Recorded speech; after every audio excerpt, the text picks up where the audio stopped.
And now we're going to look at the market structures in healthcare. We have to tune our minds to the healthcare system. When we look at the market structure of the healthcare, we are mainly looking at the prices of medicines and services, because these services are actually priced. When you go to a hospital or a clinic, usually they ask you for consultation fee. That fee is actually used to pay for the consultant, the knowledge the person is going to actually give you. You are consulting this healthcare professional to give you advice and to actually diagnose a sickness that you could be feeling. And these people actually also invested a lot in these professions, so they have to be reimbursed. So the market structure of healthcare basically deals with the prices of the medicines and the various medical procedures, and also the medical services provided, including the human workforce in the healthcare system. So we are going to define and identify the 4 types of market structures in healthcare, and then we shall also be able to explain the main characteristics and implications of each market structure for healthcare providers, consumers, and policymakers.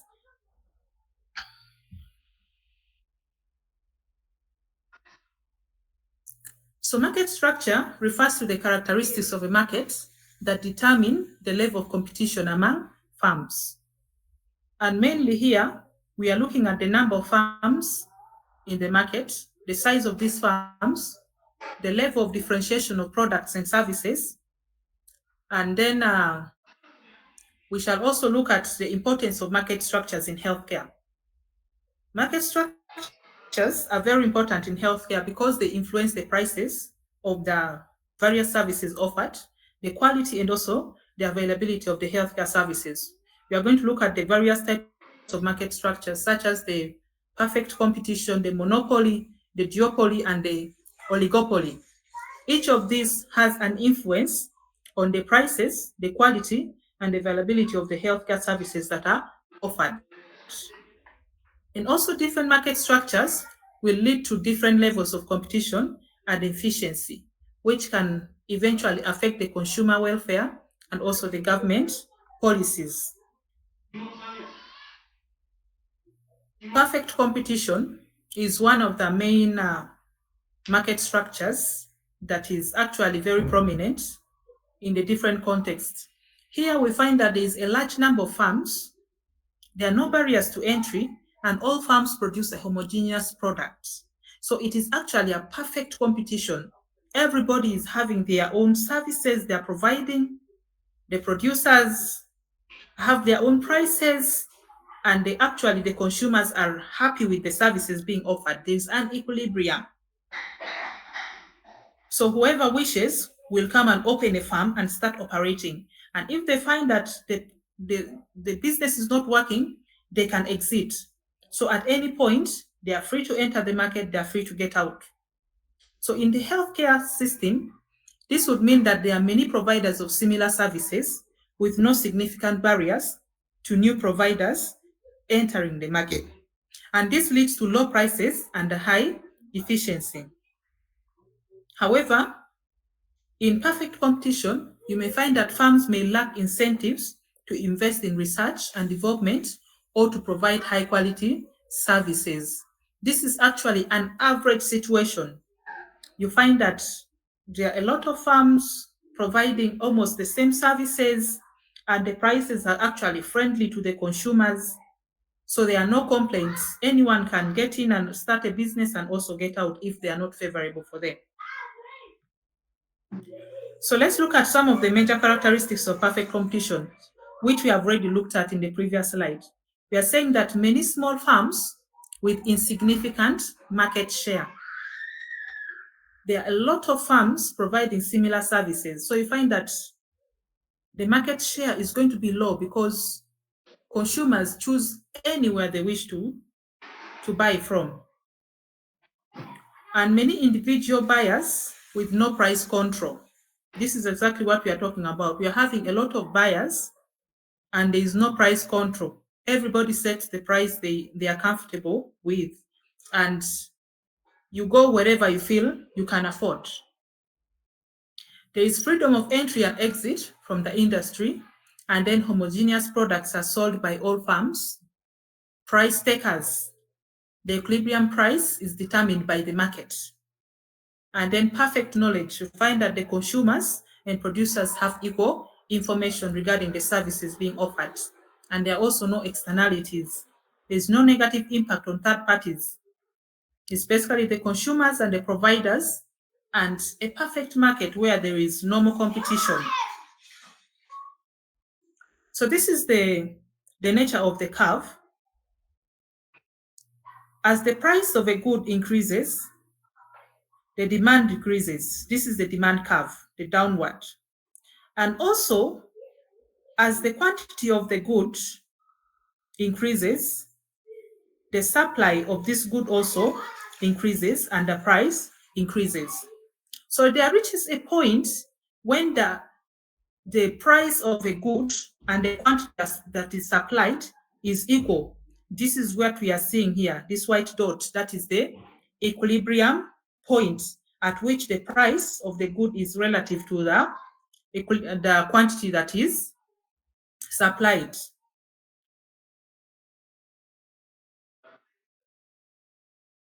So zero economic profits at equilibrium. You find that the firms cover production costs and opportunity costs.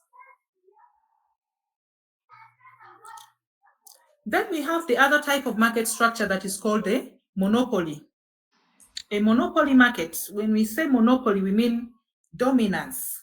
One person ruling over or dominating something. So a monopoly is a market structure in which there is only one firm that produces a product or a service. And in healthcare system, a monopoly can occur when a single firm is the only provider of a certain service or product. We can take an example mainly of some of the very expensive healthcare services, such as cancer treatment, chemotherapy, radiotherapy. These are services that actually not all health facilities can afford to provide because it requires it's so sophisticated that they are very expensive, and a few firms can actually afford to operate such. This is what we are looking at as a monopoly. There's one firm that produces a product or service. In monopoly, one of the major characteristics is that high profits for the monopolists. This is very practical. There's going to be high gains for these monopolists because he's the only one operating this service, and whoever needs this service comes only to that producer. In the case of cancer treatments, you find that the cancer institutes, they're the ones benefiting from all the patients of cancer. All the screening is done from the institute, the treatment, the radiation, the chemo, all are offered in that one major institute. And also the firm has the power to raise prices above the competitive level and may have reduced incentives to innovate or improve the quality of their service. When there is monopoly, there is actually no competition. And when there is no competition, you find that this person is going to even be reluctant to actually improve the service because, after all, there is nobody else offering this service. I'm the only one. So if you want, come and get it. If you don't want, leave. So they feel strong and powerful, and they will have reduced capacity to actually innovate and improve the quality of their services. Consumers may seek substitutes for goods or services in situations where a single supplier exists. When there is a single supplier, you find that services are going to be very expensive, and those who cannot afford this service are going to seek for substitutes. What is that alternative treatment I can get for cancer if I do not go for this expensive chemotherapy and radiation therapy? You could think of that.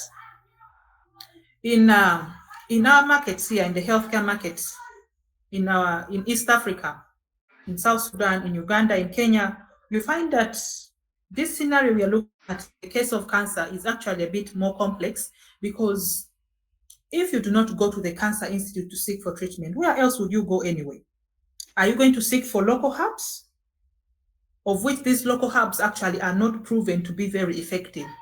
So at the end of the day, people have no choice but to go for that. Good. But you could think of other examples whereby if the people cannot afford this service, they will now start looking for substitutes. And also low quality services and goods. This already I've talked about it, where you find that there is no competition for the consumers, and this producer is a monopolist and is the one providing the service alone. So they'll not feel really motivated to advance their services, because after all, everybody comes to them and they have no concern about improving, unless if they are really self-motivated people. One farm owns all relevant resources. This is what we are talking about. Then the government allows monopolies, as seen in designated monopolies in certain sectors.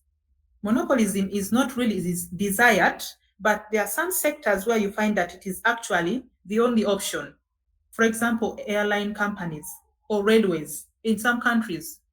In South Sudan, we do not have a railway transport system, but here in Uganda, we have actually one company that is operating the railway system. So that is the monopolist.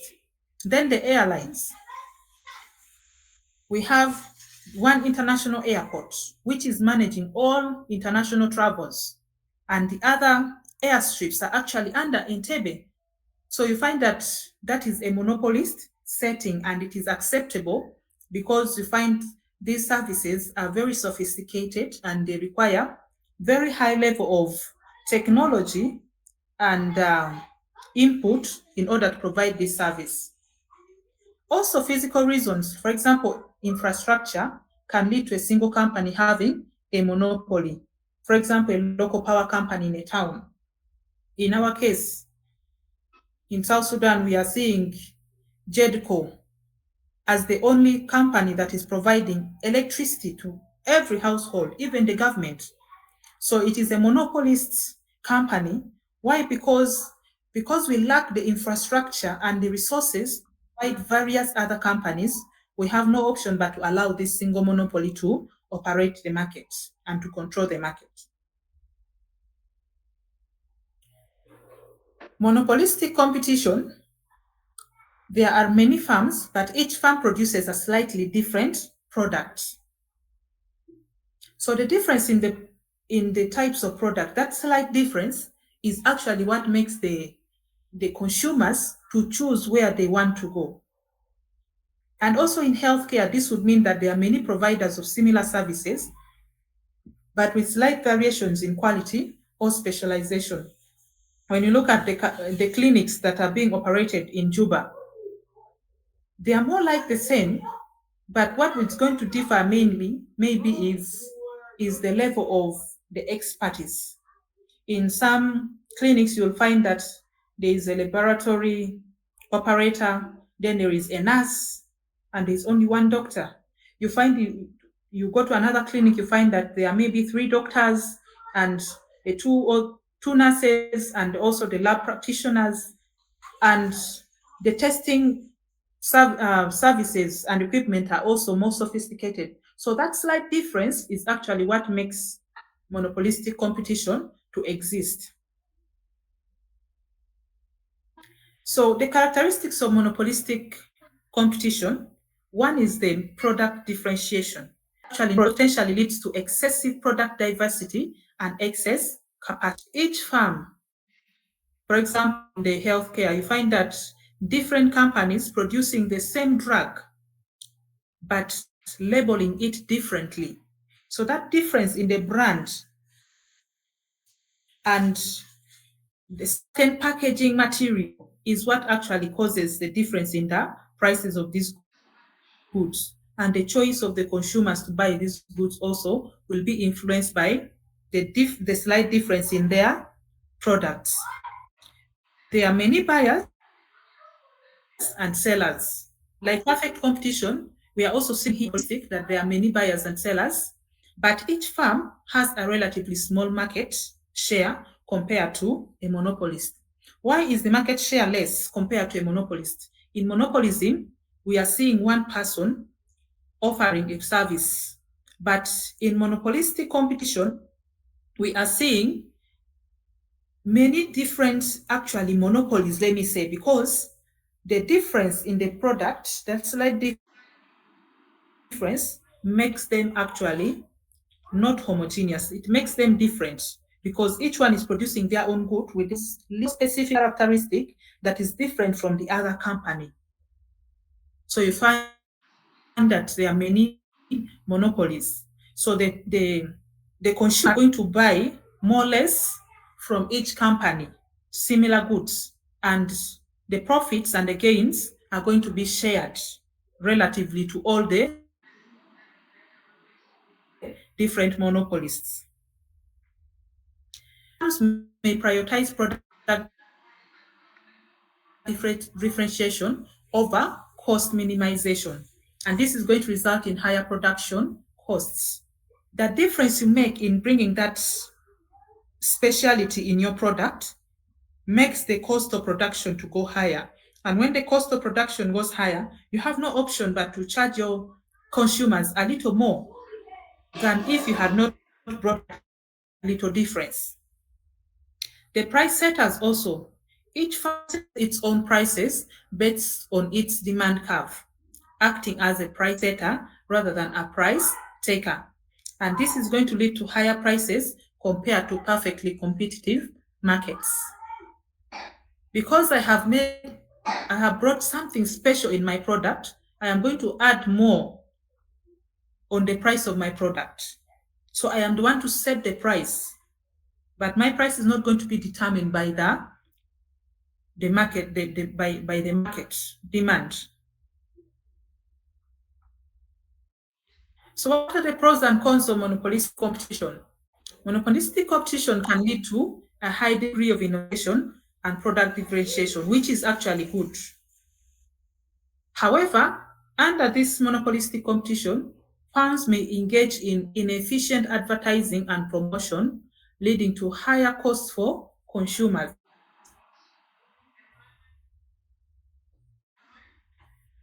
There are also other market structures, such as the oligopoly and monopsony, which we are going to look at, and then also duopoly. In duopoly, we are seeing that the market is characterized by the presence of only two sellers. Instead of mono, we are having duo, two sellers, as opposed to one in mono. And the prices are typically lower here compared to a monopoly, but they are higher than in a perfect competitive market. And this is actually very practical according to what I have been explaining here. The equilibrium quantity of goods or services is divided between these two sellers. So that's why you find that the price, but it's market. Some of the characteristics in duopoly, we find that both firms aim to share profits evenly. And this potentially leads to a different equilibrium. We are allowed to provide the services to all the consumers, but each company has its own rules of operation and they act independently of the other. Duopoly structures in healthcare, particularly in areas where services are capital intensive, for example, the MRI. In such services, you find that you may have one or two companies and they may exist as duopolists. Why? Because these services require very high expertise and high machinery, advanced technology, and the demand, of course, is limited. There are few people that are going to the malaria treatment services. For example, we look at the medium-sized communities. The demand for specialized services like neurosurgery may be relatively small. And as a result, the market may be dominated by two neurosurgeons who collectively control the market for neurosurgery services. This is where there are only a few firms that produce a product or service. There are more than two monopolists here. And in healthcare, an oligopoly can occur when a small number of firms dominate a certain market. Some of the major characteristics: one, we are seeing interdependence. Firms in the oligopoly by one firm directly affects the profits of the other. If one firm reduces its price, it is going to affect the profits of the other firm, because more people are going to go and buy from the lower priced good, leaving the other higher priced good. So the profits of the one that has reduced the price will be higher, and the profits of the one that has the price has remained the same are going to be less compared to the other company. Then also reliance on you have to continually invest in advertising your goods and also promoting goods in order to gain share. And because the monopolist is only one, there's no need for him to market himself by the service providing, and by him being alone to uncertainty in estimating demand levels at different price points.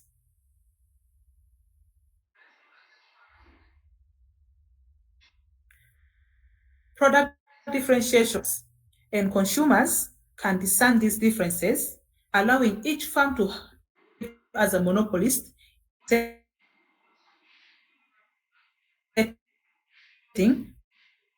prices. We are having some slight differences in their products, and they set their own price according to the level of specialization of the good they have added. So here we are seeing sticky prices. That's why we are looking at it as sticky. As any attempt by one firm to lower prices prompts rivals to follow suit, resulting in reduced profits for all firms. So therefore, you find that prices remain higher than in perfectly competitive markets. If I reduce the price of my good, I'm going to affect the market. For not coming to him, he's also going to lower his price. So that's why you find that the prices will remain relatively the same, but higher than in perfectly non-differentiate their product, which is actually good. However, firms may collude to raise prices and reduce output. This will lead to reduced competition and higher prices for consumers, and the burden, of course, is going to fall on the consumers. So this is the major disadvantage of the oligopoly market. We also we have what we call the cost of differentiation. We've been talking about differentiation of goods, different firms providing different types of products. What is differentiation? Differentiation is the process of creating a unique value proposition for a product or service in a competitive market. And differentiation can help the healthcare providers attract and retain their customers. It can also increase profitability and also enhance the reputation of the company. However, differentiation also comes with some costs and challenges. For example, there's going to be need for higher research and development expenses in order to innovate and improve the quality of the care. There's going to be higher marketing and branding costs to communicate the distinctive features and benefits of the product. There's also going to be higher operational costs in order to maintain the higher standards and expectations of the customers. and there's going to be higher risk of imitation or substitution by competitors or alternative solutions. And there's also high complexity and coordination costs in order to manage multiple segments, channels, and partners. Those are the disadvantages of differentiation. The cost of differentiation is actually high and leads to very high prices of goods. And this is disadvantageous to the consumers. The only advantage it offers is that there is going to be a better quality of the product. But are all the consumers able to afford this good quality product? Is the question we should be asking ourselves here. We also have what we call the monopsony. Monopsony is a market situation where a single buyer or a group of buyers have significant market power, which allows them to decrease the purchase price of goods or services below what would be offered in a competitive market. So you find that a firm has very high power, and this firm, because is highly desirable in this maybe community, is going to have the power to actually reduce the price of goods. Sometimes maybe because they are easily obtaining these goods and the cost of maybe production of this good is not very high, so they choose to put their price low so that they can attract more buyers and they will get more profits at the end of the day. Other than putting your price high, you reduce your consumers, there also your profit may reduce because the market base is going to be low. In the healthcare, we take an example of the insurance companies that hold substantial market control. These insurance companies are able to negotiate lower reimbursement rates with the healthcare providers, and the providers may be compelled to accept these rates in order to ensure access to patients covered by the dominant insurance company.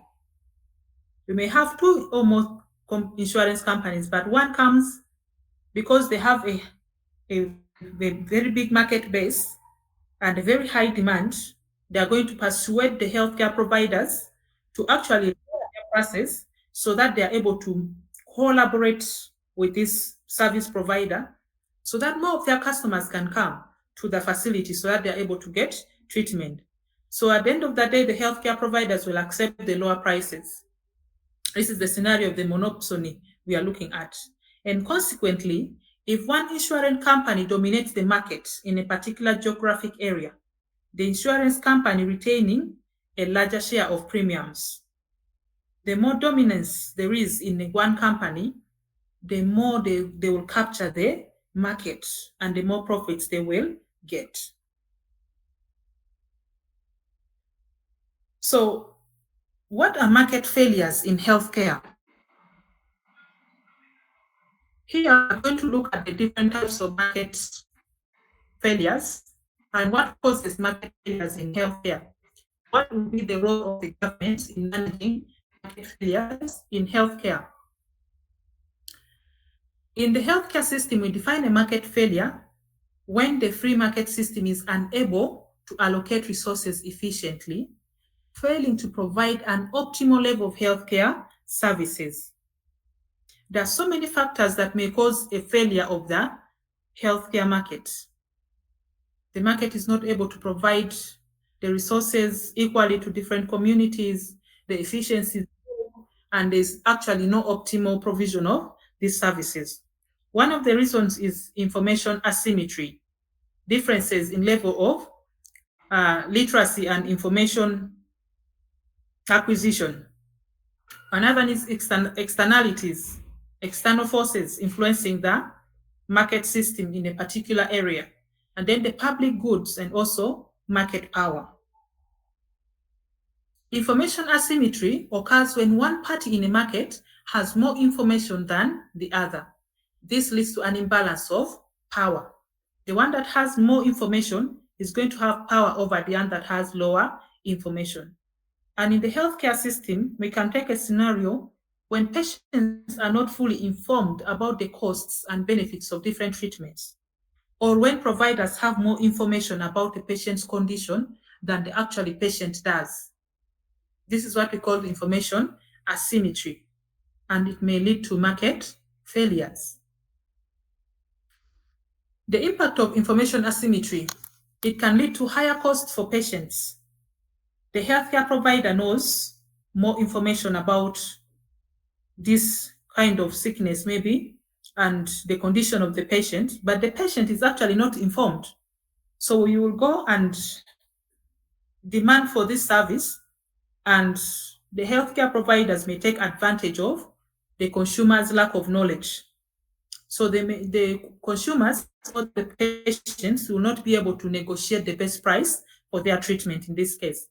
And this will lead to the provision of unnecessary or ineffective treatments, as providers may have an incentive to provide more profitable treatments rather than those that are most effective. Externalities. These refer to the costs or benefits of a market transaction that are experienced by a third party. In the healthcare, this can occur when the cost or benefits of a person's health behavior or treatment affect the others. For example, when the spread of a contagious disease affects the health of others. And these externalities in healthcare also refer to the unintended effects that the actions of individuals or organizations within the healthcare sector have on third parties who are not directly involved in those actions. These ones can lead to market failure in the healthcare system by creating a situation where the costs of a person's health behavior or treatment are not fully reflected in the market price. And this will lead to overconsumption of the healthcare services or the underconsumption of the preventive externalities. The positive externalities will occur when the actions of one party result in benefits for others. For example, vaccination of an individual is not only going to protect them from disease, but also going to protect those around them by reducing the spread of this disease in the community. So this is a positive externality. Then the negative externalities occur when the actions of one party result in harm or costs to others. For example, pollution from a healthcare facility or a pharmaceutical company will affect the health of people living nearby. And this is going to lead to increased healthcare costs and decreased quality of life for those individuals. So this is what we mean by the positive and the negative externalities. In positive, we are having a benefit of an action, but in the negative, we are going to see a negative effect of behavior on the larger population. So how do we address these externalities? It is very important for us to understand this in the healthcare in order for us to create efficient and effective healthcare systems that will benefit both the individuals and the society as a whole.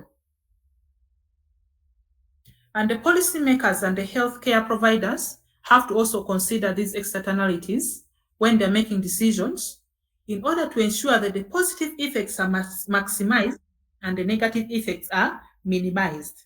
Our aim is to see that there is more of positive externalities than negative externalities.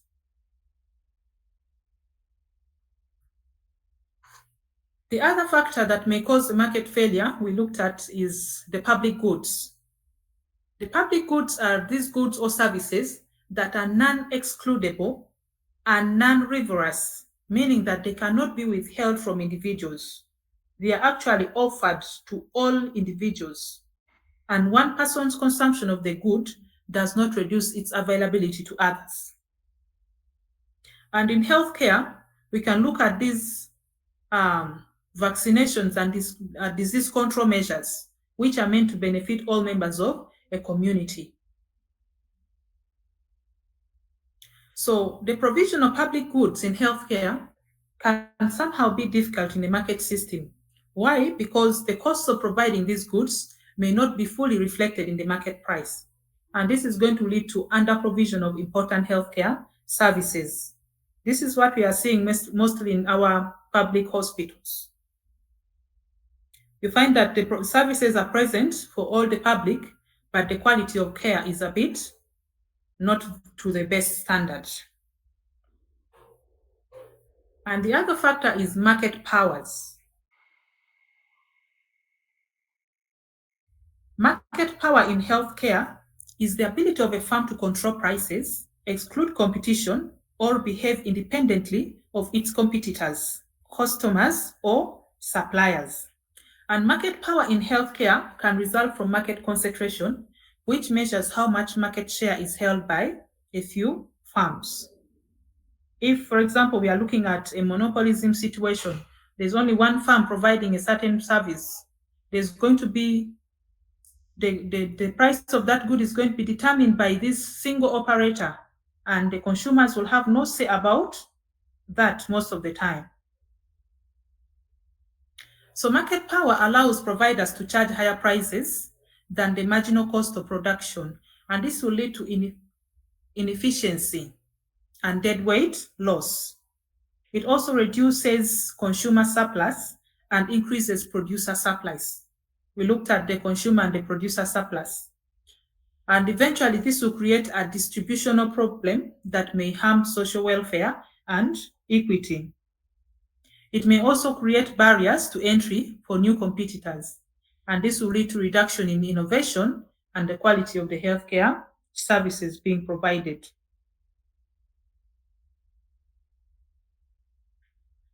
So what are the government interventions in market failures? How has the government acted in order to reduce market failures? One of the interventions is by subsidizing goods, reducing the cost for specific services or populations. For example, in the low-income communities, if the price of a good is reduced, it's going to lead to more consumers coming in to consume this product. Then taxes, when we discourage harmful behaviors like smoking or incentivize health choices. For example, in the context of when we look at the situation of smoking, almost everywhere you're going to see people smoking, adolescents, grown-ups, even women, all communities, you find that there's smoking. It's very rare to find a community where nobody is smoking. So what do we do in that case? The government is going to tax this good. They're going to increase the taxes on the tobacco or the cigarettes. And when the prices of when there's a high tax charged on the producers of these cigarettes, they are also going to impose the burden on the consumers. So they will also increase the prices. At the end of the day, few people are going to be able to afford the cigarettes, and the level of smoking will be reduced because we want to discourage this smoking habit. Or maybe when we want to increase the level of acceptance of a healthy choice, we want people to consume more fruits and vegetables because they are healthy and will lead to better nutrition and health outcomes. What does the government do here? It's going to reduce the taxes on this good so that the price of this good will be low and more people will be able to afford the good. The other way is by enforcing regulations. The government can ensure quality, safety, and ethical practices. Once in a while, or time and again, they have to go and evaluate the market. The health officials have to move around and inspect these clinics and hospitals to make sure that they're operating under the correct procedures, they're providing quality and safe services, and they're also having the necessary licensing to operate in that particular sector or area. And the other way is by public provision. The government may directly provide essential services for all. For example, the case of public hospitals. There you find that the price of services is reduced in order to accommodate for the low income individuals. So basically, this is what I have prepared for you today. I would like to stop here.